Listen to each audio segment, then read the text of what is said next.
Բարև ձեզ։ Այսօր փորձելու ենք մեր հյուրի հետ քննարկել մի թեմա, թե ինչպես է կինոն արտացոլում մեր պատմության ամենացավոտ էջը։ Արդյոք հնարավոր է պատկերել չպատկերվողը եւ ինչպես է փոխվել հայոց ցեղասպանության ընկալումը մեծ էկրանի միջոցով, փաստագրությունից մինչև համաշխարհային մեծակտավ դրամաներ։ Թեման քննարկելու ենք կինոքննադատ Ռաֆի Մովսիսյանի հետ։ Բարև ձեզ։ Բարև ձեզ։ Շնորհակալություն հրավերը ընդունելու համար։ Ես եմ շնորհակալ։ Շատ բարդ ու ծավալուն թեմա է, բայց մասնագետի համար կարծում եմ վաղուց բացահայտված, ուստի փորձենք միասին գտնել շատ հարցերի պատասխաններ։ Արդյոք նման թեմայով, այսինքն ցեղասպանության թեմայով ֆիլմերը բաժանվում են երկու մասի՝ ներքին լսարանի եւ արտաքին լսարանի, եւ արդյոք եթե կա նման բաժանում, փոխվում է կինոլեզուն։ Շատ շնորհակալություն հարցադրման համար, որովհետեւ երևի թե շատ կարեւոր կետից է այդ հարցադրումը։ Նախ պիտի ընդունենք, որ ցեղասպանության դա մարդկության եւ աշխարհի հանդեպ տեղի ունեցած ամենամեծ ոճրագործություններից եւ հանցագործություններից մեկն է, որը եղել է քաղաքական որոշում եւ քաղաքականության արդյունքում տեղի ունեցած ոճրագործություն է։ Իհարկե այսօր աշխարհում տեղի ունեցողի համատեքստում, երբ որ նայում ենք, հասկանալի է դառնում, որ շատ հաճախ քաղաքականության միջոցով, քաղաքականության պատճառով, քաղաքականության թերացման պատճառով տեղի ունեցած ոճրագործությունների ներկայացումը կամ լուծումները կամ դրա արտացոլումը միշտ չի, որ հենց քաղաքականությունը ինքն է տալիս, որքան էլ մենք ընդունում ենք եւ գիտենք եւ վստահ ենք, որ արվեստը, կինոն առավել եւս քաղաքական է, միևնույնն է հասկանալի է դառնում, որ արվեստի եւ կինոյի հարցադրումը թեմայով ֆիլմ նկարահանելու մի փոքր կարող է տարբեր լինել, քան ապահովել քաղաքական դիսկուրսը կամ քաղաքականության շարունակություն լինելը։ Եթե մենք դա չենք հասկանում եւ չենք ընդունում եւ ունենում ենք այն տեսակ պահանջներ կինոյի եւ արվեստի հանդեպ դրված, որը շատ հաճախ գուցե պիտի սահմանեն քաղաքականության հանդեպ, կամ շատ հաճախ մենք հայտնվում ենք փակուղու առաջ, ելնելով ռեալ պոլիտիկից, այսօրվա տեղի ունեցող քաղաքականությունից եւ այսօրվա քաղաքական հայացքով ենք փորձում հետ գնալ եւ վերարժևորել կամ հասկանալ, թե ոնց պիտի անդրադառնանք հայոց ցեղասպանությանը։ Այո, շատ ճիշտ է, այդ ներքին լսարանի եւ արտաքին լսարանի համար սահմանումը թերևս ինձ թվում է ցանկացած պրոդյուսեր, որը կփորձի այդ թեմայով ֆիլմ նկարահանել, այսինքն մի հարց, որը քաղաքական իմաստով դեռևս իր լուծումը եւ հանգուցալուծումը չի ունեցել, իր հանգրվանին չի հասել, պիտի հասկանա, թե այդ երկու կողմերից, որոնք ակնհայտ երկու կողմերն են, որ ճանապարհն է ինքը ընտրելու եւ որ հարցն է ինքը լուծելու։ Թվում է, որ ձեր հարցադրման մեջ առաջին մասը ներքին լսարանի պիտի որ վաղուց մենք այդ հարցը լուծած լինեինք, բայց ինչպես տեսնում ենք, դա այնքան էլ այդպես չէ, ցավոք սրտի, որովհետեւ տեսեք ժամանակի ընթացքում աշխարհի կարգի փոխվելու նոր աշխարհակարգ սահմանելու եւ հազար ու մի տարբեր պատճառներով մենք հասկանում ենք, որ ինձ համար էլ է դա շատ կարևոր բացահայտում, որ ցավոք սրտի նույնիսկ Հայաստանում մենք այսօր ցեղասպանության եզրույթը հասկանում, էմոցիոնալ իմաստով գուցե մենք ամբողջությամբ ըմբռնում ենք եւ հասկանում ենք եւ դա երևի թե յուրաքանչյուր ոք իր մտածողության մեջ մի ձև կգտնի բացատրելու, թե ինչպես մեկը դա կհամարի գենետիկ ցավ, մեկը դա կհամարի, չգիտեմ, պատմության փոխանցվող մեծ ցավ, բայց այսօրվա ընկալումը ցեղասպանության, թե ինչ է տեղի ունեցել, այո, կարող է այնպիսի հակասական դիրքից ֆիլմ ստեղծողի համար հնարավորություններ եւ ճակատներ բացի, որը գուցե 15-20 տարի կամ 30 տարի կամ նույնիսկ 1 տարի առաջ հնարավոր չլիներ պատկերացնել, որ հնարավոր է այդ դիտանկյունից մոտենալ ցեղասպանության հարցին, մի հարց, որը իրավաբանորեն ամբողջ աշխարհում իր կարգավորումը ունեցող եւ սահմանումը ունեցող հանցագործություն է, բայց այսօր մենք տեսնում ենք, որ նույնիսկ մեր ներքին լսարանի ընկալման մեջ ցեղասպանություն եզրույթը ունի հակասություններ։ Մենք էմոցիոնալ իմաստով բոլորս գուցե նույն զգայական իմաստով, գուցե նույն ցավի վերապրողներն ենք, բայց այսօրվա տեղի ունեցող քաղաքականության եւ քաղաքական զարգացումների մեջ մենք հասկանում ենք, որ մենք ունենք ինքներս էլ մեզ համար պարբերաբար սահմանելու, վերհիշելու, հասկանալու, սահմանները գծելու անհրաժեշտություն։ Եվ դրանից ելնելով մենք տեսնում ենք, որ շատ հաճախ ներքին լսարանի համար կամ այդ ձևաչափով մտածված ֆիլմերը, որոնք որ նկարահանում են, կարող են հակասության մեջ լինել Հայաստանի Հանրապետության քաղաքականության հետ, եւ դա շատ տարօրինակ մի բան է, եւ դու ունես մի մեծ հանցանք քո առաջ տեղի ունեցած, քո հանդեպ տեղի ունեցած, եւ դու կարող ես այսօր ստիպված լինել նկարահանել մի ֆիլմ, որը կարող է նորից գուցե քաղաքական իմաստով էլ ստիպված չլինի կիրառելի, օգտագործելի, որովհետև հակասության մեջ լինի քո ռեալ պոլիտիկի հետ կամ չգիտեմ, այն քաղաքական դիսկուրսի հետ, որը որ դու սահմանել ես։ Այդպիսի հակասություն կա, որովհետև տեսեք, շփումները եւ այն հնարավորությունները, որոնք որ այսօր կան, թե ոճրագործությունը իրականացրած երկրի հետ ունենալու եւ հասկանալու, որ հարևաններս ինչ որ մի բան պիտի լինի եւ այդ շփումները եւ գնալ գալը մի տեսակ բան են, խնդրի առաջ են կանգնացնում հասկանալու ոնց կարող էր օրինակ այսօր այն մարդը, որի հետ դու շփվում ես 100 տարի առաջ, 111 տարի առաջ քո հետ վարված լիներ այդպես։ Եվ այդ հակասությունները շատ հաճախ հենց պիտի լսվեն կինոյի եւ արվեստի մինչեւ այդ ստեղծված գործերով եւս, այսինքն կասկածի տակ դնելու, փորձել հասկանալու, այդ ամբողջը շատ ճիշտ է եւ այսինքն փորձել հասկանալը շատ ճիշտ է, բայց կասկածի տակ դնելը դա արդեն ոչ կինոյի հարցն է այս դեպքում գեղարվեստական քննարկման եւ ոչ էլ ինչ-որ մի բան, դա քո անցյալի հանդեպ վերաբերմունքն է, որը որ պիտի պայմանավորվի քո ապագայի քաղաքականությունը, չի կարող լինել մի իրականություն, որտեղ քո հետ տեղի ունեցածը կասկածի դրվի, եթե նույնիսկ մենք խոսք ունենք եւ գործ ունենք կինոյի հետ, որը կամ արվեստի հետ, որի խապկանքի եւ իրականությանը մոտ լինելու եզրույթը գրեթե աննշմար է։ Անկեղծ ասած միշտ մտածել եմ, որ սա թերևս հայ ազգի համար այն թեման է, որը տարակարծություն չի կարող ունենալ։ Բայց ինչպես նշեցիք, իրական քաղաքականությունը ներկայիս փաստորեն սա էլ է կասկածի տակ առնում եւ այստեղ իսկապես բացերը շատ են եւ կինոն չէ միայն, որ պիտի այդ բացերը լրացնի։ Շատ կարեւոր եւ բոլորիս համար հայտնի մի միտք նշեցիք, որ սա մարդկության հանդեպ հանցագործություն է, ցեղասպանություն է։ Բայց ստացվում է այնպես, որ 111 տարի անց այսօր էլ մենք կարծես մեր անունից ենք անverջ ներկայացնում մի խնդիր, որը համամարտկային է, որը գոյաբանական է, էգզիստենցիալ է, բայց միշտ հայն է ներկայացնում եւ բարձրացնում այս թեման եւ կարծում եմ, որ միգուցե ընկալվում է նաեւ ինչ որտեղ սուբյեկտիվ, ինչ որտեղ նաեւ պիտի խոսենք այն մասին, որ միշտ զոհի կարգավիճակում ենք, ինչը նաեւ այդպես է, բայց ժամանակի դիտանկյունից գուցե ինչ-որ բան պետք է նաև փոխվի։ Մենք նաև կխոսենք այն ֆիլմերի մասին, որոնք հայի կողմից են ստեղծված, բայց քանի դեռ հարևանների մասին ենք խոսում,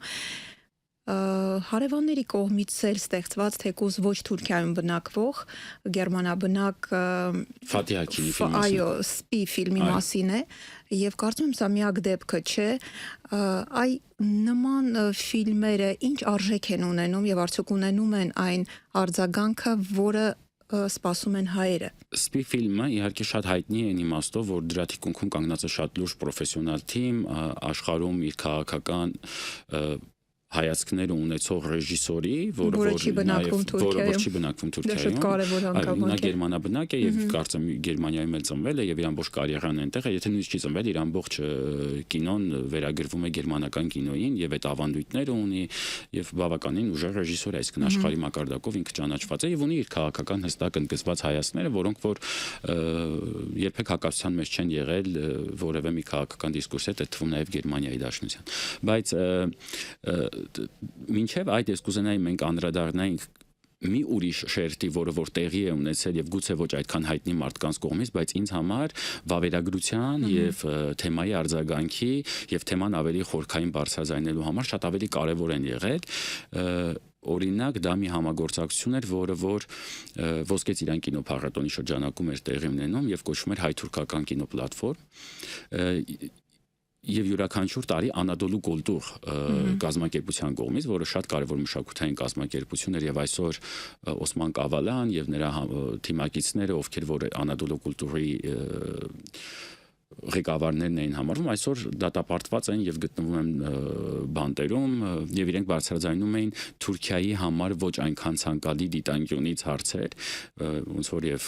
քրդերի հետ կապված, այնպես էլ եւ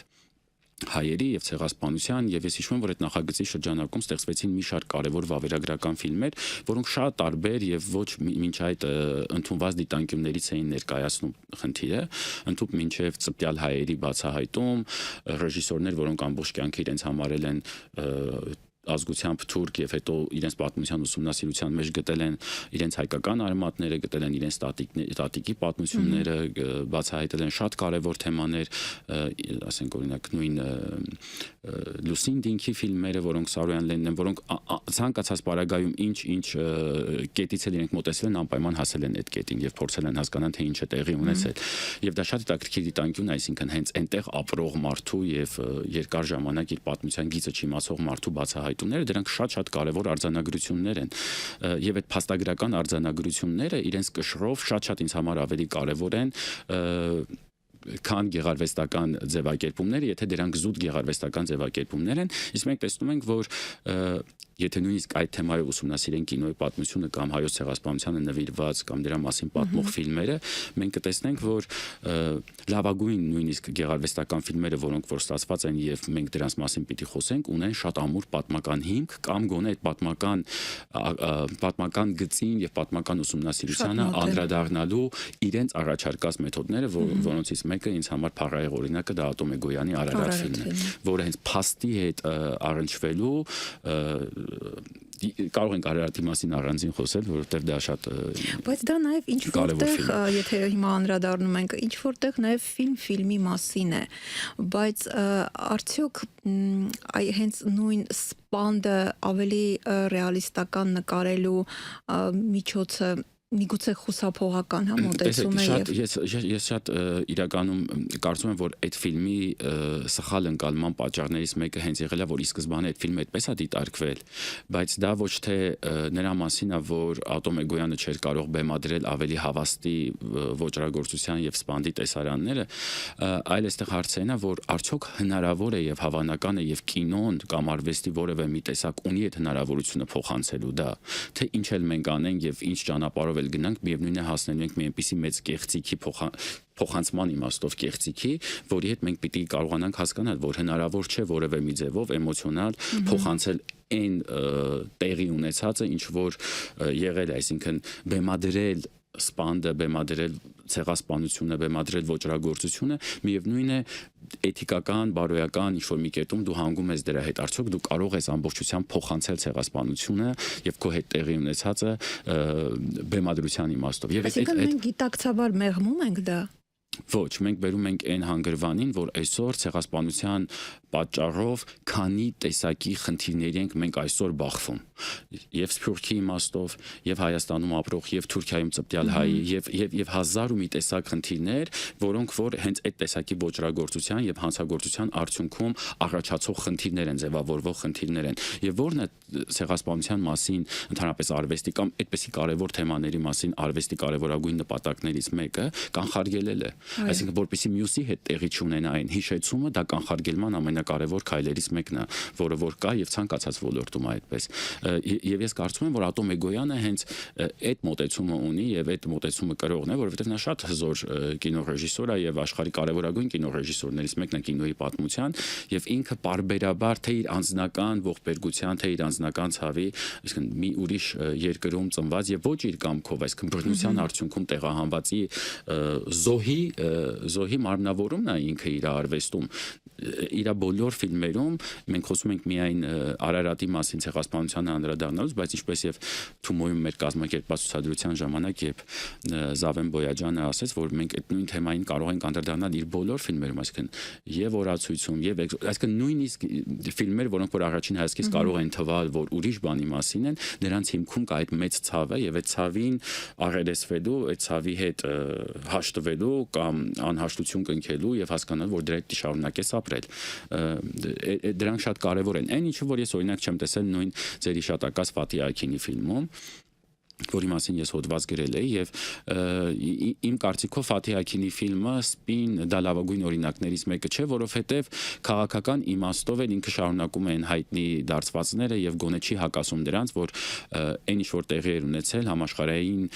այդ պահի քաղաքականության պատճառներից էր, այլ ոչ թե կայացրած որոշում անելու այդ քայլը։ Այն ինչ որ պատմության եւ պատմագետների կողմից բազմիցս հերքված է, այն ինչ որ շատ հաճախ մեզ համոզում են նորից դնել պատմության սեղանին քննարկելու, այսինքն քննարկելու որևէ բան ցեղասպանության իմաստով չկա, դա ընդունված եւ ճանաչված փաստ է, որը որ բազմիցս ապացուցված փաստ է, ինչ որ մեզ հետ տեղի ունեցել։ Մենք կարող ենք քննարկել ինչպես ենք շարունակելու միասին ապրել, ինչպես ենք շարունակելու հարևանություն անել, ինչպես ենք շարունակելու, չգիտեմ, տեսնել մեր ապագան, բայց քննարկել այն ինչ որ տեղի է ունեցել, կներեք դրա իրավունքը եւ իրավասությունը որևէ մեկը չունի։ Իսկ 111 տարի անց մենք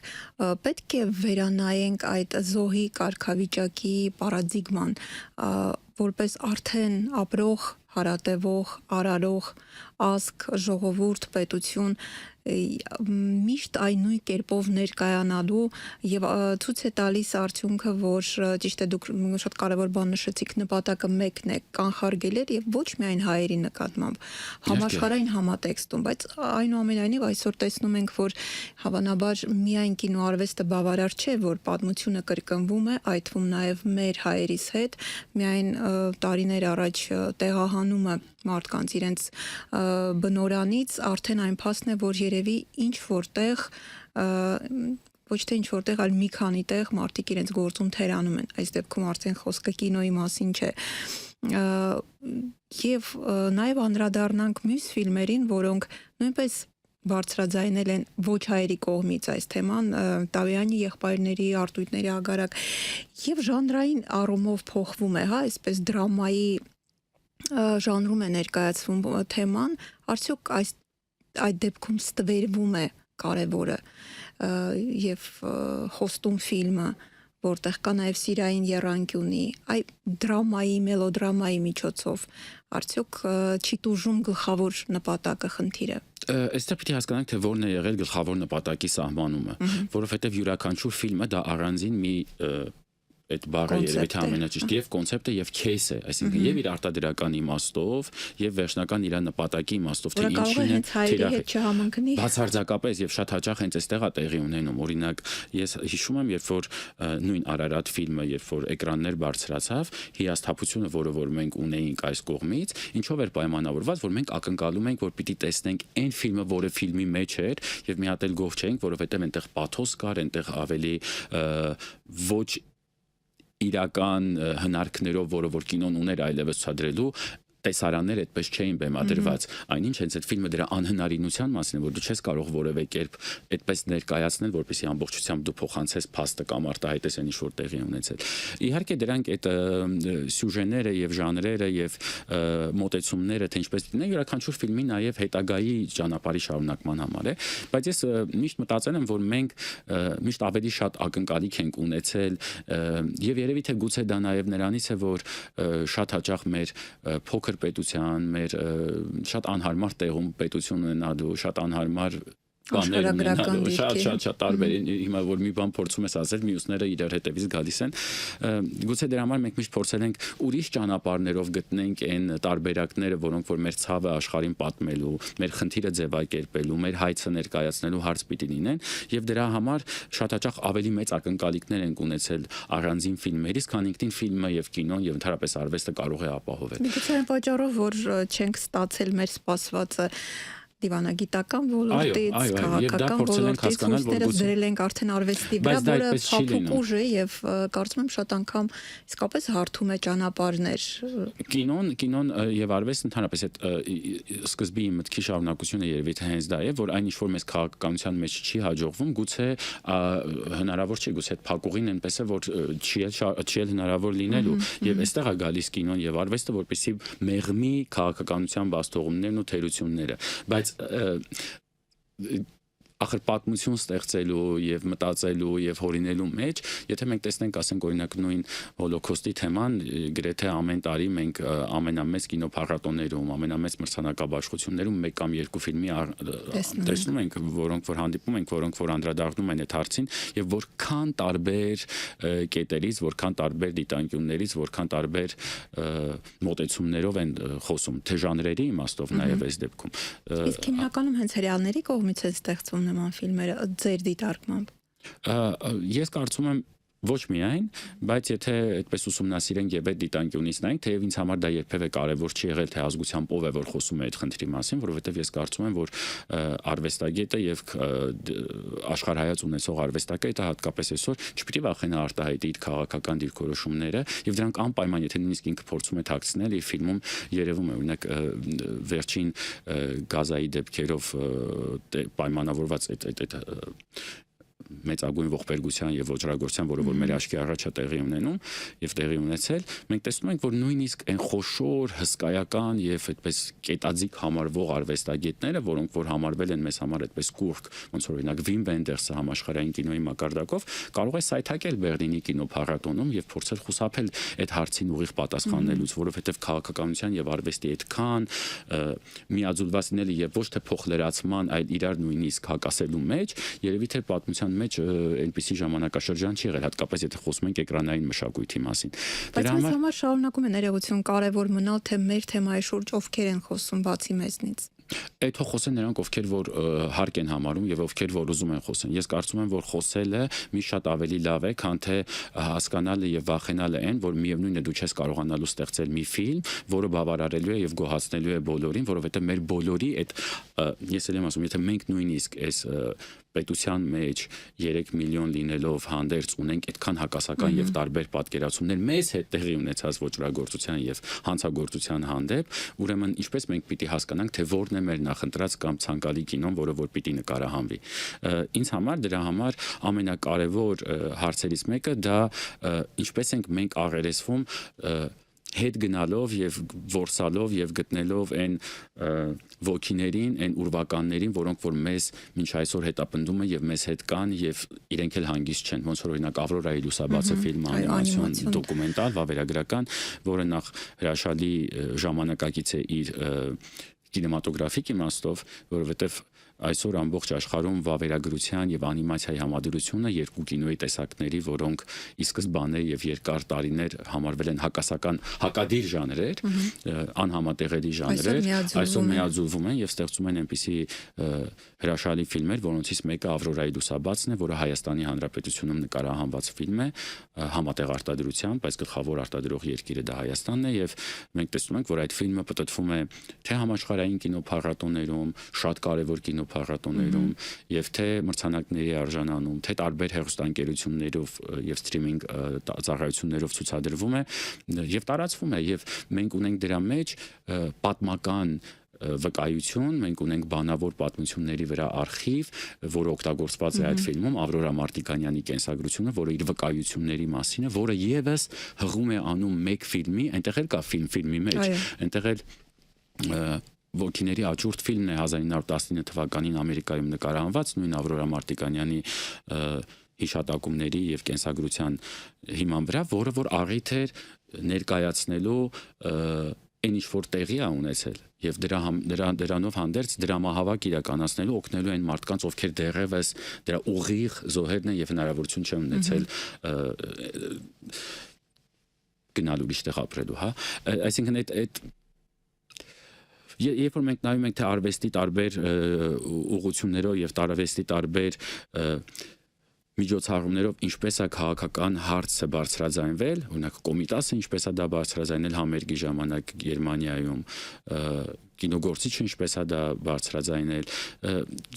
պիտի հասկանանք, որ արվեստագետը պիտի ազատ լինի ներկայացնելու այնպես ինչպես որ ինքն է, այլ ոչ թե արտահայտելու այն բոլոր մարդկանց ցանկությունները, որոնք որ գուցե այս պահին ունեն գումար եւ իրենք են նաեւ հետնորդները եւ շատ հաճախ հենց այստեղ է տեղի ունենում այդ գլխավոր թերացումները, որոնք որ մենք այդպես էլ չեն կարողանում սահմանել, որ գուցե մենք ունենք լավ կինո, հայոց ցեղասպանության շատ հաճախ մենք գումար տալով հանդերձ ուզում ենք տեսնել այն, ինչը որ դրա մեջ կա, որովհետև եթե մենք այդպես նայենք եւ Թերի Ջորջի ֆիլմի օրինակով ոնց որ եւ Բարերար Քրքորյանի շնորհիվ նկարահանվեց։ Այո, այսինքն մենք պիտի միևնույն ժամանակ հասկանանք, որ եթե մենք տալիս ենք դա այդ գումարը կամ այդ ներդրումը պիտի նաև թողնենք, որպեսզի մարդիկ կարողանան այդ թեմայի իրենց ընկալումը, որը գուցե շատ հաճախ ուղիղ համընկնումը չլինի մեր պատկերացումներին, բարձրաձայնվի եւ խոսվի դրա համար։ Ինձ ես շատ ուրախ եմ, որ Ֆաթի Այքինը նկարահանել է այդ ֆիլմը, որի մասին ես գրել եմ բացասական հոդված եւ չեմ համաձայնել իր հետ շատ հարցերի շուրջ, բայց ես ուրախ եմ, որ այդ ֆիլմը կա եւ այդ ֆիլմը գոյություն ունի։ Այո, այդ իմաստով շատ կարեւոր է։ Չեն կարող նաև չանդրադառնալ մայրիկ ֆիլմին, որը ընտանեկան է։ Եվ մենք այսօր խոսում ենք այն մոտեցումների մասին, որոնք մեկը ավելի զուսպ, մեկը ավելի ռեալիստական նկարագրում է կամ ցուցադրում է սպանդը, մայրիկը ընտանեկան ֆիլմ է, ընտանեկան դիտման համար, բայց եւ նույն խնդրի շուրջ, այսինքն ճիշտ եմ հասկանում, որ ցանկացած կինո ժանրում կարելի է բարձրաձայնել այդ թեման, նաեւ անիմացիային անդրադարձանք, կարեւորը թե որքանով դա համապատասխանում է ճշմարտությանը եւ ում է ուղված։ Եթե նույնիսկ չի համապատասխանում ճշմարտությանը, ես նկատի ունեմ փաստերի աղավաղման մասին, այլ դրանց ներկայացման ձևի եւ ֆորմայի մասին է խոսքը, եթե նույնիսկ չի համապատասխանում եւ կասկածի է դնում, ոնց որ օրինակ Ատոմ Էգոյանի ֆիլմի դեպքում, որտեղ վերջի դու հասկանում ես, որ գուցե հնարավոր էլ չի որևէ ձևով կինոյով փոխանցել այն ինչ որ քեզ հետ տեղի է ունեցել եւ դու պիտի հաշվի նստես դրա հետ։ Այս դեպքում եթե պիտի մայրիկին մոտենանք, ես կուզենայի խոսենք օրինակ 1967 թվականին նկարահանված Ներսես Հովհաննիսյանի ֆիլմից, որը առաջին փաստորեն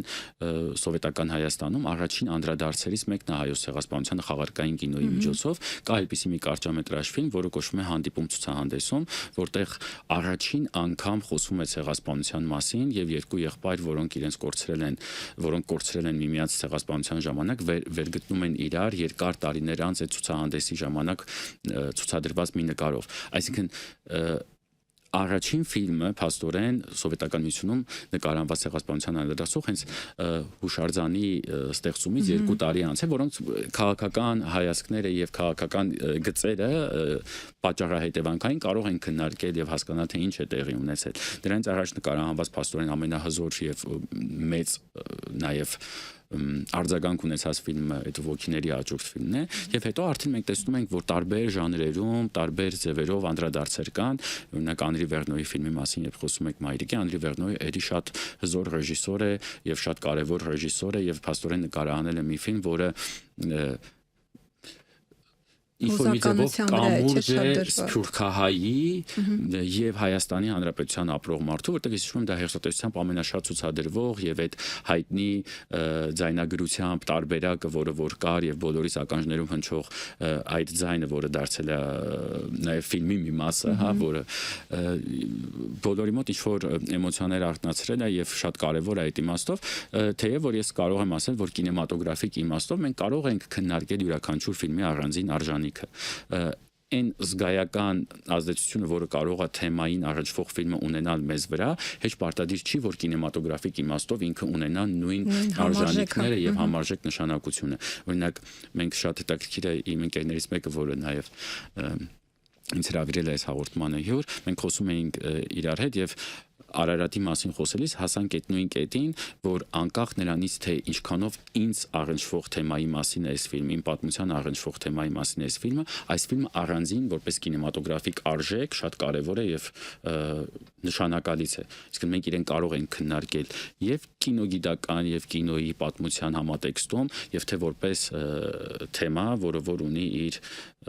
նպատակները եւ ունի իր գուցե ոչ այսօր ամբողջությամբ հասած, բայց քայլը դեպի այն լուծմանը, որը որ կարծում եմ բոլորս պիտի ունենանք վերջապես ավելի հանգիստ տանելու այն բոլոր տարբերակներին, որոնցով կարող են խոսել ցեղասպանության մասին։ Կարծում եմ տարակարծրությունը այդ ֆիլմի շուրջ հիմա եմ այդպես մտածում տարիներ անց, գուցե արդարացված էր դրանով, որ սպասումն էր շատ մեծ, ակնկալիքը, այսինքն մենք մտածում ենք, որ ֆիլմի դուրս գալու հաջորդ օրը երևի հարևան պետությունը պետք է ընդուներ զղջար լիներ ափսոսանքը կատարվածի հանդեպ եւ այն ինչը որ մենք դարերով երազել ենք, բայց դա չեղավ եւ չճանաչումը եւ չճանաչված լինելը եւ ընդունված չլինելը մեզանից յուրաքանչյուրին շարունակելու է հետապնդել այնքան, որ մեզանից ամեն մեկը ցանկացած մի վերնագրով ֆիլմ, որը ցեղասպանության մասին է լինելու, նույնչափ մեր պատկերացրածի չափով է լինելու եւ որքան յուրաքանչյուրս Արարատ ֆիլմի նկարահանումից առաջել մինչեւ պրեմիերան ունեինք մեր Արարատը, նույնիսկ կինոդահլիճում նստած ամեն մեկս ունեինք մեր պատկերացրած Արարատը, որը շատ հավանական է, որ երբեք էլ չի համընկնելու Ատոմ Էգոյանի Արարատի, ոնց որ Ֆելինին ասում է, ես նկարահանում եմ մի ֆիլմ եւ երբ հասնում է դա կինոդահլիճ, դա դառնում է այնքան կինո, որքան որ կա, պատկերացրեք այդ թեման, երբ որ դու ունես այդ քո հանդեպ տեղի ունեցածի չճանաչումը, հաշվի նստած չլին որևէ ձևով, այսինքն անտեսված լինելը, որքան կարող է էմոցիոնալ իմաստով քեզ կաշկանդի ընդունելու, ընկալելու, որ քեզնից դուրս տեղի է ունենում մի բան եւ քո ցավի մասին կարող է խոսել մեկը ուրիշ լեզվով։ Դա շատ դժվար է։ Եթե իմանաք, որ հիմա մի ռեժիսոր, ես անգամ չեմ ընդգծում ազգությունը, մի ռեժիսոր պատրաստվում է նկարահանել ֆիլմ հայոց ցեղասպանության մասին, դուք որպես կինոքննադատ, այս դեպքում հայ կինոքննադատ, ինչ խորհուրդ կտայիք։ Ես ոնց որ ասեցի, ինձ համար շատ կարևոր են այդ ֆիլմերը, որոնք որ գուցե շատ հայտնի չեն հանրության լայն լսարանին, որոնք դոկումենտալ, գուցե շատ փոքր տեսախցիկով նկարահանված, գուցե հեռախոսով նկարահանված ֆիլմեր են, տեխնիկապես ոչ ամենակատարյալ ֆիլմերն են, բայց ունեն իրենց ազնիվ մղումը այդ պատմությանը անդրադառնալու եւ գնալու, որովհետեւ միշտ չի, որ լավագույն ֆիլմերը դրանք շատ մեծ օրինակ մենք գիտենք, չէ, եւ Շինդլերի ցուցակը եւ հայտնի ֆիլմեր, որոնք որ նաեւ կինեմատոգրաֆիկ իմաստով շատ մեծ ծախսերի արդյունք են։ Կինոն ամենաթանկ արվեստի տեսակն է այսօր էլ մինչեւ շատ արվեստի տեսակներ են ձևավորվում կամ վերաձևավորվում, կինոն դեռ շարունակում է մնալ արվեստի ամենակարևոր տեսակը եւ միևնույն ժամանակ ամենակարևոր բաղադրիչը չի միայն կինոն նկարահանելու այն տեսակ կինո, որը որ կարող է ձեր հարցադրման տեսանկյունից համարվել ստացված կամ ազնիվ, որտեղ շատ հաճախ կամ հարցի լուծում շատ դժվար է այդ հարցը։ Ես հիմա որ այդպես նայում եմ, միևնույն ժամանակ հասկանում եմ, որ գուցե շատերի համար սա տարածք է, որտեղ որ կարելի է հեշտ գումարներ գտնել, ոնց որ եւ միշտ այդպես է, միշտ ողբերգությունների եւ դժբախտությունների վրա որոշ մարդիկ փորձում են գտնել ինչ-որ տարբերակներ օգտագործելու, շահագործելու եւ գումար աշխատելու։ Բայց դա լավագույն ճանապարհը չի եւ ես այն բոլոր ռեժիսորներին հիմա որ պատկերացնում եմ, ովքեր որ կարող էին նկարահանել այդ թեմայով, դրանց մեջ չկան բացառություն, դրանք կարող են լինել բոլորը եւ դրանց մեջ միևնույն ժամանակ չկա որևէ վստահություն, որ դա միանշանակ լինելու է հաջողված ֆիլմ։ Հայերս Մել Գիբսոնի հետ էինք հույսեր կապում, մտածում էինք, որ ավելի ընդարձ է, քանի որ այսպես ինքը ակնհայտորեն իր աջակցությունն է հայտնում հայ ազգին եւ հոլիվուդյան աստղերից է, մտածում էինք, որ գուցե նա հանձնառնի ինչ որ բարձրաձայնել այս թեման։ Բարձրաձայնման իմաստով իհարկե այդ մեծ անունների ներգրավելը, որը նաեւ ֆինանսական հարց է, շատ գուցե կարեւոր է, բայց պիտի հասկանանք, որ այնտեղ հարցը հենց այդ է, այսինքն այդ հայտնի մարդիկ, որոնք գնալու են, ասենք ինչ-որ մի թոք-շոուում ներկայացնելու են ֆիլմը, ավելի շատ խոսելու են իրենց հարաբերությունների եւ բաների ինչ-որ տարբեր աղետերով եւ մի բառ էլ ասելու են դրա մասին, գուցե հենց այդ մի բառն է նպատակը եւ նշանակությունը եւ ակնկալիքը ավելի նախագահից սպասում ենք ընդամենը մեկ բառ։ Այո, այդ ամեն ինչը հասկանալով հանդերձ պիտի նաեւ ընդունենք, որ արվեստը շատ ավելին է, քան միայն դա անելը։ Արվեստը հենց այդ հաշտության եւ ինքդ քեզ հետ ապրել շարունակելու հնարավորության մասին է, այսինքն այն ինչում որ միշտ քաղաքականությունը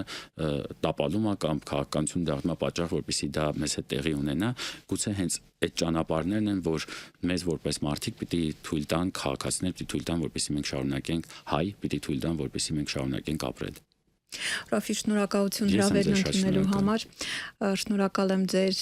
մասնագիտական եւ մարդկային վերլուծության համար։ Շնորհակալություն շատ։ Հիշեցնեմ, այսօր հյուրընկալել էինք կինոքննադատ Ռաֆի Մովսիսյանին։ Մինչ նոր հանդիպում։